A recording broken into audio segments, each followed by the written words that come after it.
Welcome welcome welcome to my channel Germany గుసగుసలు. ఇక్కడ 3 parcels కనిపిస్తున్నాయి కదా, దాంట్లో ఏముండొచ్చు అని అనుకుంటున్నారు మీరు? గెస్ట్ చేయండి లేడీస్. గెస్ట్ చేస్తే మీకు ఒక పట్టు చీర ఫ్రీగా ఇస్తాను, చూసుకోండి. మరి అమ్మయ్య, ఎన్నో కష్టాల తర్వాత పార్సల్ అయితే ఓపెన్ అయిపోయింది.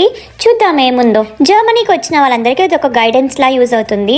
అండ్ జర్మనీకి వచ్చే వాళ్ళకి కూడా ఈ వీడియో ఒక to do list law use అవుతుంది. ఏమేమి చేసుకోవచ్చు, ఏమేమి తీసుకోవచ్చు అని చెప్పి. అయితే 2-3 లడీల కాఫీ ప్యాకెట్స్ తెప్పించాను. మనకి ఇక్కడ కాఫీ ప్యాకెట్స్ మన ఇండియా లాంటి టేస్ట్ రావు కాబట్టి ఇండియా నుంచి తెప్పించుకుంటే బెటర్.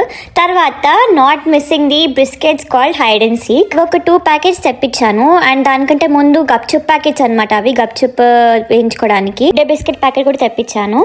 తర్వాత ఒక షాంపూ బాటిల్ తెప్పించా. అండ్ క్రాక్ జాక్ కూడా తెప్పించాను. క్రాక్ జాక్ కూడా నా ఫేవరెట్ బిస్కెట్స్లో ఒకటి. అంటే పొడి పడింది ఏంటా అని చూస్తే అది లడ్డూలు. బాక్స్ బ్రేక్ అయిపోయి దాంట్లోంచి బయటపడినాయి అన్ని. ఇలా డ్యామేజ్ అవుతుంది అని చెప్పి కొంచెం ఎక్స్ట్రా బబుల్ ర్యాపింగ్ అయినా లేదంటే మొత్తం ప్లాస్టర్ చుట్టేయాలన్నమాట అలాంటి డబ్బాలకి. ఇలా ఏమైనా అయినప్పుడు పగిలిపోకుండా ఉంటాయి. ఇంకా ఈసారి కొన్ని ఎక్స్ట్రా గిన్నెలు అండ్ ప్లేట్లు కూడా తెప్పించాను, కొంచెం ఏమైనా ఎవరైనా వస్తే ఇంటికి యూజ్ అవుతుంది అని చెప్పి. ఒక విషయం చెప్పాలి, రిన్ ప్యాకెట్ ఎందుకు అంటే నేను దాన్ని నార్మల్ గా ముక్కలు చేసి ఒక డబ్బాలో వేసి పెట్టుకుంటాను. వాషింగ్ మెషిన్ లో బట్టలు వేసినప్పుడు ఒక చిన్న పీస్ వేసేస్తా దాంతో పాటు. ఇక్కడ వాషింగ్ మెషిన్ పాట్స్ దొరుకుతాయి కానీ నాకు దాంతో అంత మురికిపోతున్నట్టు అనిపించక, సో ఒకసారి ట్రై చేశాను, మంచిగా అనిపించింది. బట్ మీరు ఎక్కువ వేయకండి, ఎందుకంటే ఎక్కువ వేస్తే వాషింగ్ మెషిన్ లో అది పేరుకుపోయి పాడైపోతుంది వాషింగ్ మెషిన్. సో అప్పుడప్పుడు క్లీన్ చేసుకుంటూ ఉండాలి. తో పాటు కొన్ని మ్యాగీ ప్యాకెట్స్ కూడా తెప్పించాను. ఇక్కడ మ్యాగీ ప్యాకెట్స్ కొంచెం కాస్ట్లీ, ఇండియా నుంచి వస్తే కొంచెం తక్కువ పడుతుంది కాబట్టి తెప్పించా. ఇప్పుడు వచ్చింది అసలైన బాక్స్.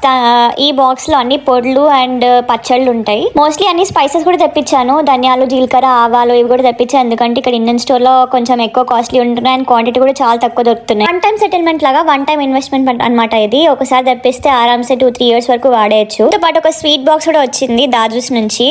ఇది కొంచెం స్పెషల్ స్వీట్ బాక్స్ అనమాట. ఈసారి పచ్చళ్ళు వచ్చేసి ఉసిరికాయ, చింతకాయ, గోంగూర అండ్ కొరికారం. పార్సల్ అనుకున్నప్పుడు ఇంకా మామిడికాయ సీజన్ రాలేదు, సో అప్పటికి ఇంకో ఇంట్లో మామిడికాయ పచ్చళ్ళు పెట్టలేదు ఎవరు. ఈసారి మామిడికాయ లేకుండా కానిచ్చేయాలి. వీటితో పాటు ఎండుమిరపకాయలు కూడా తెప్పించాను, ఇక్కడ దొరకవు. షాంపూ అయితే సన్సిల్క్ షాంపూ నేను ఎక్కువ వాడతాను కాబట్టి అవి తెప్పించుకున్నా. అండ్ కొన్ని 1 kg పత్త కూడా తెప్పించిన. ఇంట్లో వచ్చేసి బియ్య పిండి, జొన్న పిండి అండ్ ధనియాల పొడి కూడా తెప్పించాను. ఏమైనా స్నాక్స్, మురుకులు అలాంటివి తినాలంటే కొంచెం కష్టం, ఇక్కడ దొరకవు కాబట్టి అదే మనం చేసుకుంటే ఇంకా ఈజీగా చేసుకోవచ్చు అని చెప్పి పిండి తెప్పించా. పల్లీలు ఒక 2 kgs తెప్పించుకున్నా.